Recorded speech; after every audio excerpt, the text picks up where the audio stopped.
यशोमती मैया के नंद लाला। मौन क्यों हो गए? बताओ। ये सत्य है? आप चोरी करने आए थे?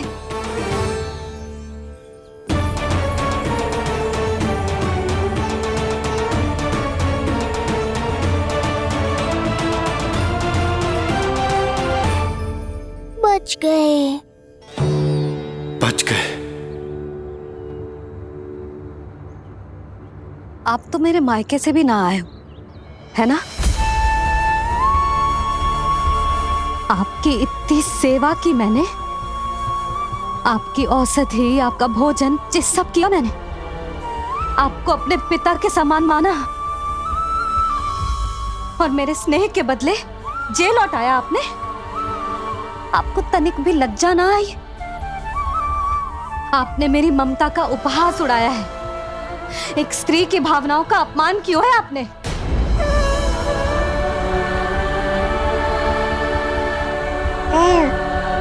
अब आप खड़े क्यों हो मेरे सामने? इससे पूर्व कि मैं भूल जाऊं कि आप मेरे पिता समान हो, और इससे पूर्व कि मेरे पति आपको दंड दे, निकल जाइए मेरे घर से। क्षमा कीजिएगा प्रभु।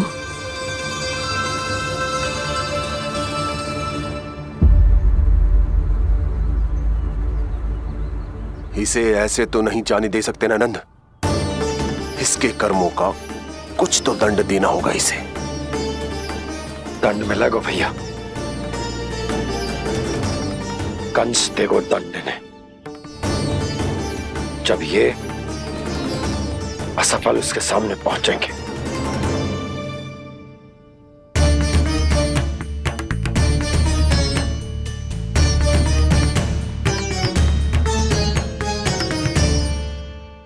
हमें पता है किसने भेजो है तुम्हें। हो सके तो मुझे क्षमा कर दीजिएगा नंदराज।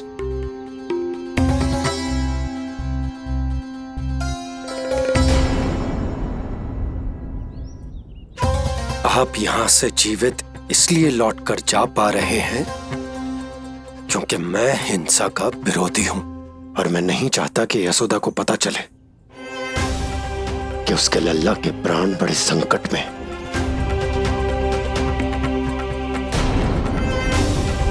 पर अब ध्यान रहे महाराज कि आप लल्ला के तो क्या, गोकुल के भी निकट दिखाई दिए तो मैं वो कर बैठूंगा जो मैंने आज तक ना की हो।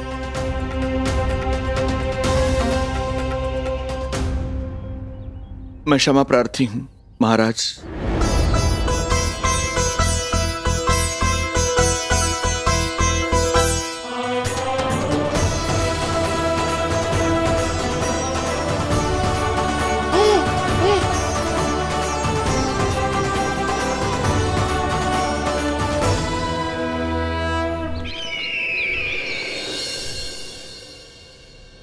आप मौन क्यों हैं? कुछ कीजिए। ऐसा लग रहा है कि आपका ये अस्त्र भी असफल हो जाएगा। इतने दिन बीत गए हैं, अभी तक लौटा नहीं है, ना ही कोई सूचना भिजवाई है। सूक्ष्म बुद्धि श्रीधर, इसके रक्त में पराजय है ही नहीं, क्योंकि वो शक्ति से नहीं छल से कार्य करता है। विष्णु जैसे छलिए के लिए सूक्ष्म बुद्धि श्रीधर से अधिक उपयुक्त कोई हो ही नहीं सकता। महाराज,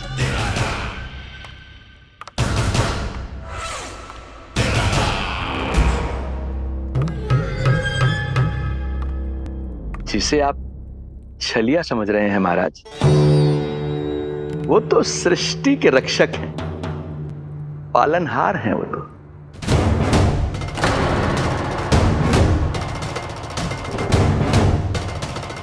मेरी बात मान लीजिए महाराज, उनके प्राण लेने का प्रण त्याग कर अपने मन के अंधकार के प्राण लीजिए।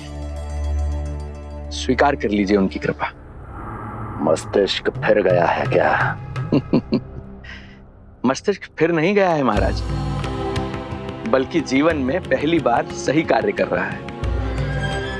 और उनका सत्य आप भी जितना शीघ्र जान लेंगे उतना ही अच्छा है आपके लिए। कैसा सत्य? यही कि गोकुल में पल रहे उस बालक के रूप में स्वयं विष्णु धरती पर आए हैं।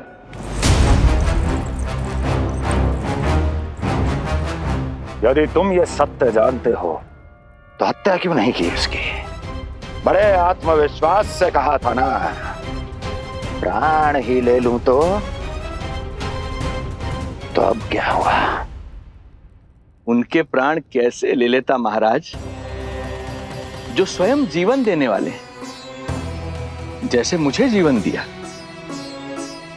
मैं रंगे हाथों पकड़ा गया था महाराज, किंतु बिना किसी दंड के सुरक्षित यहां तक आ गया। क्या यह प्रभु की कृपा से मिला हुआ नवजीवन नहीं है?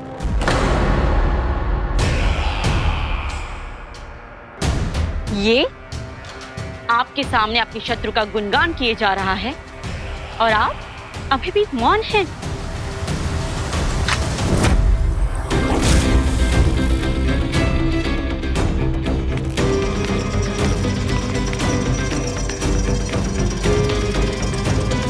यदि वो जीवन देता है तो मैं जीवन लेता हूं।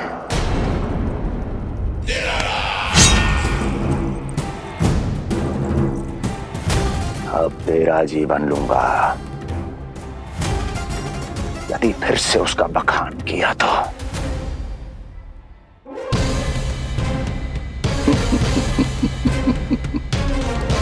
महाराज, आपकी इस तलवार का भय अब मुझे सत्य कहने से नहीं रोक पाएगा। श्रीधर, इससे पहले मैं भूल जाऊं कि तू गुरु शुक्राचार्य का शिष्य है और मेरा पुराना मित्र है, चला जा यहां से।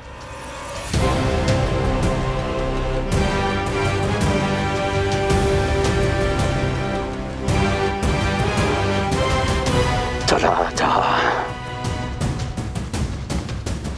ओम नमो भगवते वासुदेवाय। ओम नमो भगवते वासुदेवाय।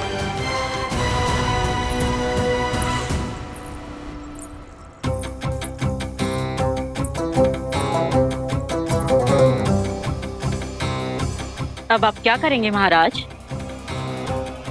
आपकी ये चाल तो असफल हो गई। कैसे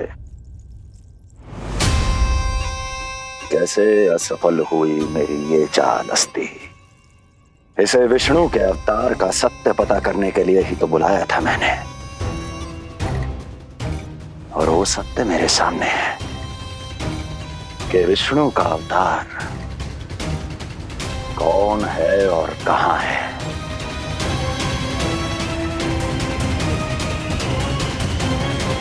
विष्णु विष्णु विष्णु। हे नारायण, आपका कोटि कोटि धन्यवाद जो आपने हमारे नीलमणि की रक्षा की। परंतु क्या होगा? हाँ,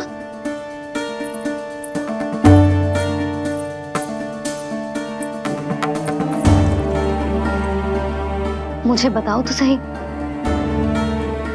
कुछ तो अवश्य है जो आप छुपा रहे हो। आपको इससे पूर्व कभी ऐसी चिंता और क्रोध में तो ना देखो है मैंने। मुझे बताओ तो क्या बात है जो आपको ऐसे भीतर ही भीतर खाए जा रही है? जो भी है मैं संभाल लूंगा। बात को समझो यशोदा, मैं तुम्हें ना बता सकता। आप अपनी पत्नी को भी ना बता सकते? मैं अर्धांगिनी हूँ आपकी, मुझसे तो साझा करो। हो सकता है आपका दुख, चिंता, आपकी पीड़ा बांट पाऊं मैं। बताओ तो क्या हुआ है? सब बात तुम्हें बताऊं जो आवश्यक ना है यशोदा।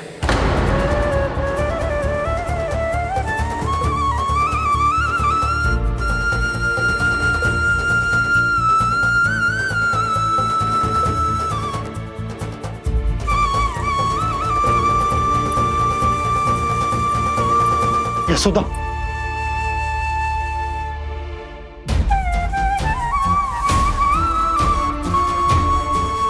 जब पति अपने मन का रहस्य अपनी पत्नी से भी साझा ना कर सके तो उनके एक दूसरे से बात करने का लाभ है क्या?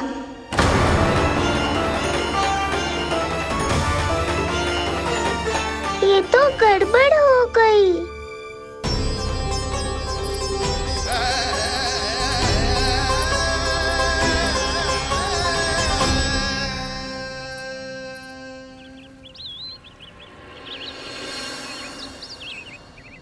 अब जे आएंगे और अपनी मीठी मीठी बातों से मुझे मनाने का प्रयत्न करेंगे।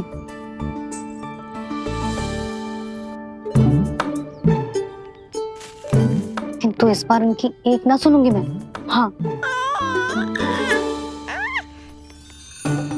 यशोदा, यशोदा, यशोदा, मेरी बात तो सुनो। यशोदा,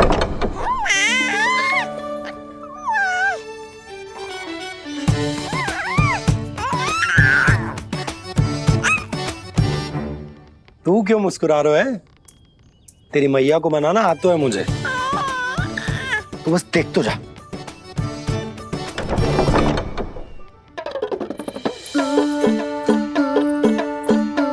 वाह, इतनी शीघ्र हार मान गए। तू क्यों मंद मंद मुस्कुरा रहे? क्योंकि आपका क्रोध भी बड़ा मनोहर है मैया। देखियो लल्ला, इस बार तेरे बाबा बिल्कुल ना मना पाएंगे मुझे। हाँ।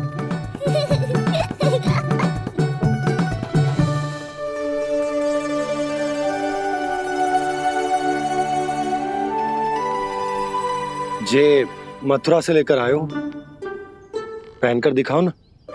लल्ला, मैं अभी आई। हाँ, यशोदा, यशोदा देख तो लो। बाबा, वस्त्रों और आभूषणों से कुछ नहीं होने वाला।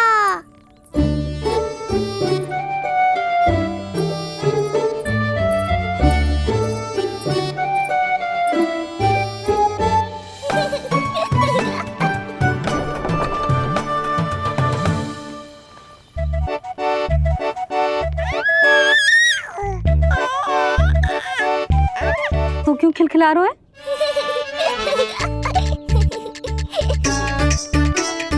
मैं तो बस इसे संभाल कर। तू चुप कर लल्ला।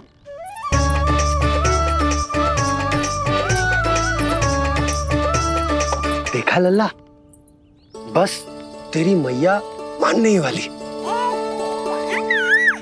उपहार मिल गयो है तो देखना कैसे मेरी पसंद का भोजन कराएगी। भोजन में स्वाद चाहिए तो मनाने का कोई और ढंग खोजना पड़ेगा। यशोदा, तीव्र भूख लगी है। अरे भाई, शीघ्र खाना लगाओ।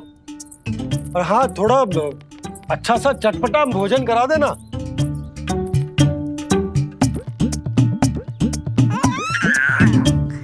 अब देखना अच्छे अच्छे पकवान लेकर आएगी।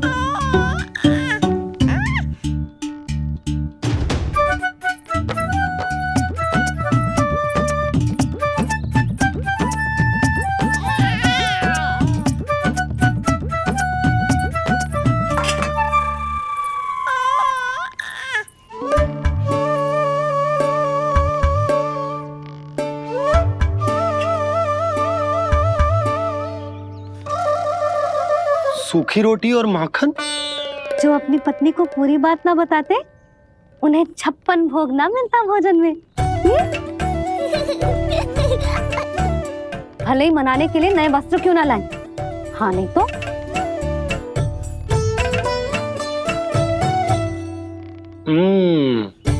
वाह, ये सूखी रोटी और माखन में भी क्या स्वाद है। बस भोजन के साथ तुम ऐसी दो मीठी बातें कर लेती तो आनंद आ जाता। आनंद तो कछुआ पतियों को अपने पत्नियों से बातें छुपाने में भी बहुत आता है लल्ला। देख लल्ला, जब तू बड़ा हो जाएगा ना तो अपनी जीवन संगनी से सब कुछ बताइयो, कुछ भी छुपाइयो मत। तभी तो तू अच्छा पति कहलाएगा ना। ना तो रूखी सूखी मिलेगी खाने में। हाँ, अब तक तो चुप्पी साध कर बैठी थी, कम से कम ताना तुम्हारा। ये प्रसन्न होने की बात नहीं है बाबा, अब तक तो केवल बदली छाई थी। ये संकेत है कि अब बादल भी गरजेंगे और वर्षा भी होगी। यशोदा, कब तक बात ना करोगी? अब तो क्षमा कर दो।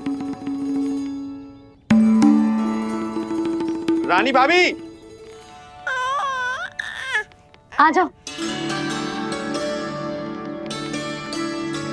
रानी भाभी, ज्योति जी के यहाँ से कोई आया था और जी मुझे कंठक दे के चलो गो। ओह, दे दो। नारायण भली करे।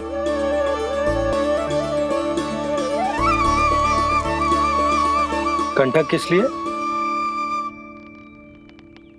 तुझ पर इतने संकट आ रहे हैं ना लल्ला, इसीलिए ज्योतिषी जी से कह के ये यंत्र वाला कंठक मंगवाया है तेरे लिए।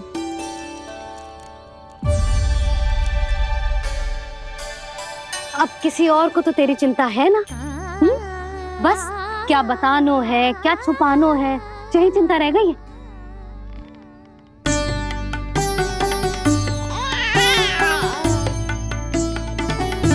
यशोदा, चिंता मुझे भी, तभी तो बता ना पा रहा हूं कि हमारे लल्ला पर आने वाले संकटों के पीछे कोई और ना, स्वयं कंस।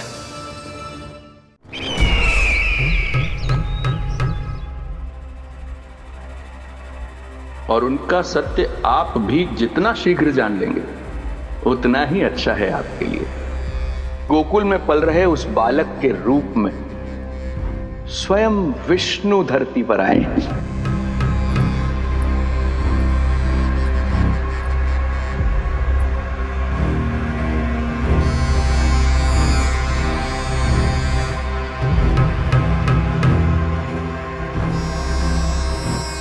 स्वामी, लगता है रात्रि भर नींद नहीं आई है आपको। पूतना मारी गई, श्रीधर भी गया, केवल इसलिए कि आप देवकी और वसुदेव के समक्ष दुर्बल पड़ गए। संतानों के जन्म के लिए आपने उन दोनों को जीवित छोड़ दिया। आपसे छल करके वो दोनों आनंद में हैं और आप सही से विश्राम तक नहीं कर पा रहे हैं।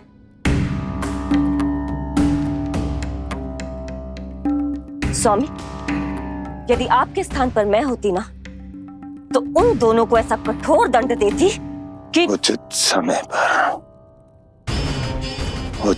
समय पर हस्ती। पहले मैं उन दोनों के उस मायावी बालक का वध करूंगा,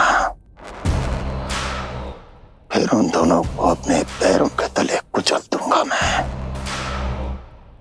किंतु जब तक ऐसा नहीं होता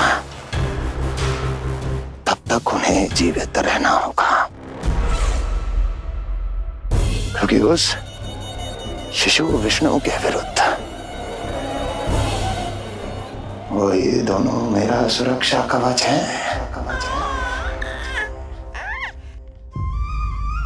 चिंता करो कंस मामा, आपका ध्यान अपने ऊपर से हटने दूंगा, तभी तो कुछ और सोच पाओगे। पुत्र होने का दायित्व मुझे दोनों के प्रति निभाना होगा, चाहे वो मुझे जन्म देने वाले माता पिता हो या मेरा लालन पालन करने वाले मैया और बाबा, जो इस समय युद्ध के लिए तैयार है।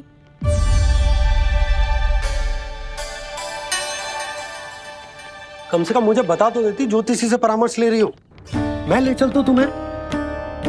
सुन रहे लल्ला, इस संसार में सारा अपराध स्त्री का ही होता है। बात अपराध की ना है यशोदा, मैं बस ये कह रहा हूँ कि मुझे अगर ये बात बताई होती जान मुझ के ना बताई, तनिक आपको भी तो पता चले अपनों से कछु छुपाने पर कैसा लगता है। युद्ध तो घमासान होता जा रहा है। इसी कारण बस यदि मैंने कछु ना बताया तुमको तो क्या तुम उसका प्रतिशोध लोगी मुझसे?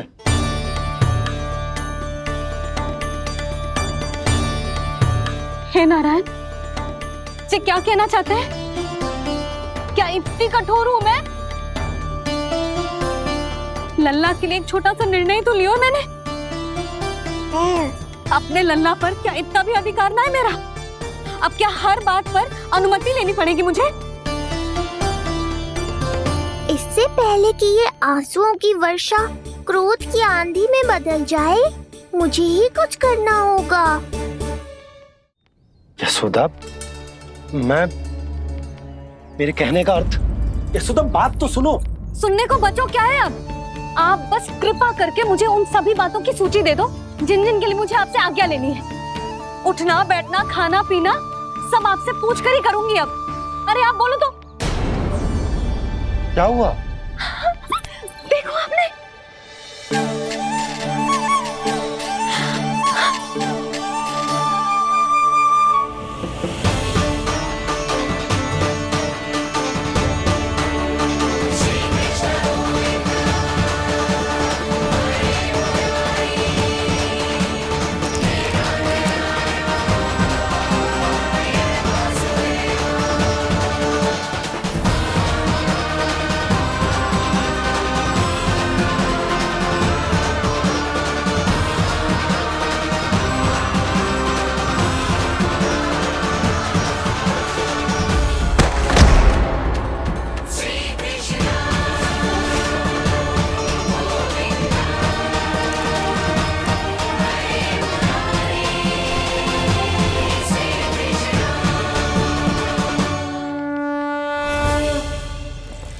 हमारे लल्ला ने अपनी पहली करवट ले ली।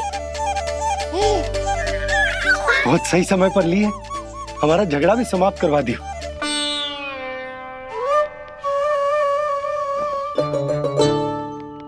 यशोदा भाभी, तुम दोनों ने क्षण भर की देरी कर दी। अभी लल्ला ने पहली करवट ली है।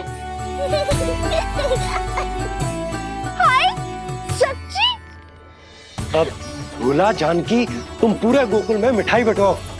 गोकुल के राजकुमार ने आज पहली करवट ली है। हाँ। और यशोदा तुम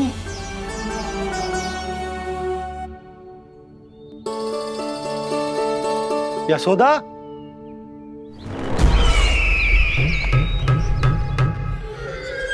कौन था वो? कहाँ गया है? कोई तो है यहाँ। ये आप क्या कर रहे हैं स्वामी? कोई तो था, किसी ने तो मुझे धक्का दिया है। ये संभव नहीं है महाराज। इस कक्ष की सुरक्षा इतनी कड़ी है कि एक चींटी भी बिना सुरक्षा जांच के भीतर प्रवेश नहीं कर सकती। किंतु ऐसा हो सकता है जब वो विष्णु अपनी माया का प्रयोग करे।